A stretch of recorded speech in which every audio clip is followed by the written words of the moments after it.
In Cage Match, we take two influential leaders of the world and make them go head-to-head, toe-to-toe.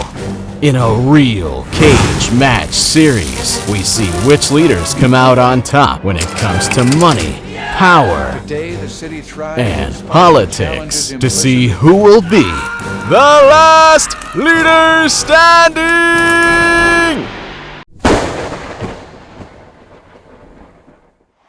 On one side of the ring, with 11 years as Supreme Leader of North Korea, we have Kim Jong-Un. His opponent, a fresh face, Yoon Suk-Yeol from South Korea, the 13th and current president, elected in 2022. How do they match up? Just wait and see! Money.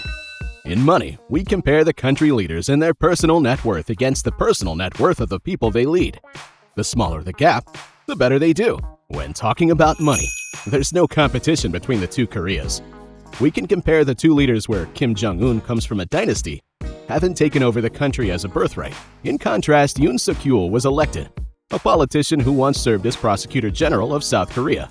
While Kim Jong-Un comes from money, Yoon Suk-Yeol came from a working-class family, both of his parents having been university professors in their time. As a public prosecutor, Yoon Suk-Yeol has an estimated net worth of between $4 to $8 million, though the numbers are not publicly known.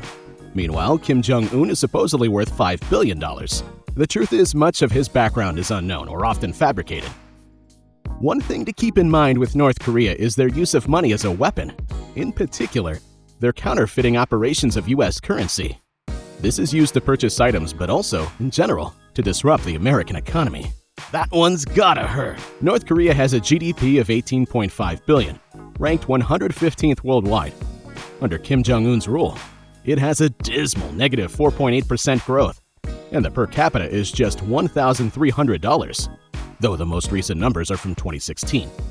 Meanwhile, on the other side of the ring, South Korea has a GDP of $104.6 billion, the fourth largest economy in Asia, and the 10th largest in the world.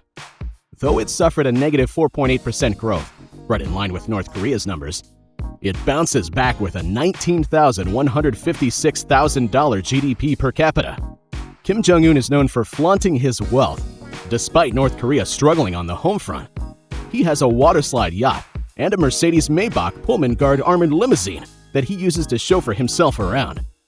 Yoon Suk-Yeol dislikes that sort of luxury showing off, as he's believed to be staunchly against luxury holdings like this, looking to sell luxury government buildings and public institutions within the region. It's hard to say what Yoon Suk-Yeol's personal impact on South Korea is or will be, since he only recently was elected in 2022, though the economy under his guidance is much stronger than Kim Jong-un's struggling North Korea. While Kim Jong-un makes just 2 out of 5 vanilla scoops, Yoon Suk-Yeol makes a strong start with 4 out of 5, since he's new to the position with plenty of room to grow. Power. We rank power based on the leader's individual power over their people. We look at a country's faith and loyalty towards their leader, and we compare their military strength in terms of their army, navy, and air force. First, in North Korea, Kim Jong-un came to power in 2011, and as the current party leader of the Workers' Party of Korea. He was the son of Supreme Leader Kim Jong-il, and is now the first leader to have been born after the country's founding in 1948. He's seen as Supreme Leader, meaning he'll stay in office indefinitely. Similar to how his father and grandfather were in power until their deaths, he's backed by his party, the Workers' Party, and by unwavering compulsory loyalty as the appointed Supreme Leader. In the other corner, the next punch comes from South Korea's democracy. Yoon Suk-Yeol was recently elected to power by the South Korean people, after the previous administration abused power. He's backed by the Conservative People Power Party, the main opposition party in South Korea. Though he identifies as an independent politically, he came to power with one of the closest margins on March 9, 2022, with just a 0.73% lead over Lee Jae-myung. When it comes to the military, these two are no match. North Korea is ranked 30th out of 142 in the countries considered for the Global Firepower Review. It holds a power index score of 0.4621. Meanwhile, South Korea is one of the world's largest, most powerful standing armies. A complete KO over North Korea. with a personal strength of 3,750,000 in 2022, compared to North Korea's 1.3 million active personnel. Both countries have mandatory conscription, but it's hardly a fair fight. South Korea is ranked 6th out of 142 in the GFP review, and comparatively holds a power index score of 0.1261. Another thing to keep in mind between the two of them is that North Korea has a nuclear program that they've been focusing on in recent years. This is something that South Korea distinctly lacks. Power, again, is a significant difference between the two countries. South Korea's democratically led country is, on the surface, more powerful, though North Korea's loyalty is much stronger, at least on record, towards their leader Kim. While Yoon Suk-Yeol earns 3 out of 5 chocolate scoops, Kim Jong-Un surges ahead due to nuclear armaments and his staunch dictatorship, with a strong 4 out of 5 scoops and giving North Korea a fighting chance. Politics. In politics, we focus on the happiness index of the people under the leader's reign, their approval rating, and where their support comes from. Politics is where these two start to square up for a more fair fight. See, in North Korea, there's a reported 100% approval rating. These numbers can't be trusted since they report from the state. However, compared to South Korea's roughly 50% view of Yoon Suk-Yeol, it's hard to say who wins this one. Yoon Suk-Yeol has yet to gain his country's confidence and has been suffering from record low approval. It's still early on in his presidency. However, it's a hard punch on their side from the beginning. How they run their countries is very different. But Kim Jong-un could be brought down by overconfidence. Other countries here may be the sticking point to keeping or disposing him of power, so it's hard to say. Lifelong terms mean he can't be voted out, unlike Yoon Suk-Yeol, who may not win re-election in South Korea. Yoon's regressive policies alienate many, like his belief in deregulation of food safety or his strong advocate for a 120-hour workweek. Perhaps North Korea's most significant selling point is the dynasty setup of the government, where Yoon Suk-Yeol will have to work to gain his country's confidence and, further, their vote.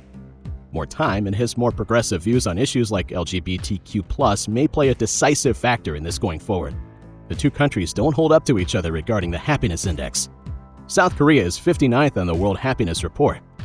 In contrast, North Korea may not have numbers, but has significantly suffered from a lack of food, supplies, and quality of life. It favors South Korea here, but it's too close to call without numbers. The two countries have large, heavy-handed armies, but we'll have to see Yoon Suk-Yeol's conflict management skills. Just a few months into his presidency, we can't quite make that call yet. Kim Jong-un, however, has made this very clear. He responds with threats, mostly, or forceful action, though largely conflicts have been avoided in recent years. He's made the news threatening supposed nuclear action for even minor or perceived transgressions. The countries are almost neck and neck for this, but South Korea's transparency and opportunities stand firm against the North Korean government's oppressive power. North Korea earns 3 out of 5 as Kim Jong-un has a good chance of staying in control. Still, South Korea makes 4 out of 5 for a more transparent landscape and more opportunity to gain favor as a newly elected president if Yoon Suk-Yeol were to play his cards right. Conclusion. Now, adding things up, we have a clear winner. In 2 out of 3 categories, Yoon Suk-Yeol's South Korea keeps strong against Kim Jong-un. Yoon may be a new president compared to Kim's long-standing position of power, but there's more room to grow and garner good faith over time in South Korea with the right mix of views and policies. It's an inevitable KO between the countries.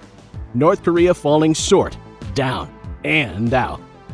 If you like this video, leave a thumbs up and subscribe to the channel. That way you'll never miss a World Leader Cage Match! This has been Cage Match by Neapolitan, and we'll see you next time.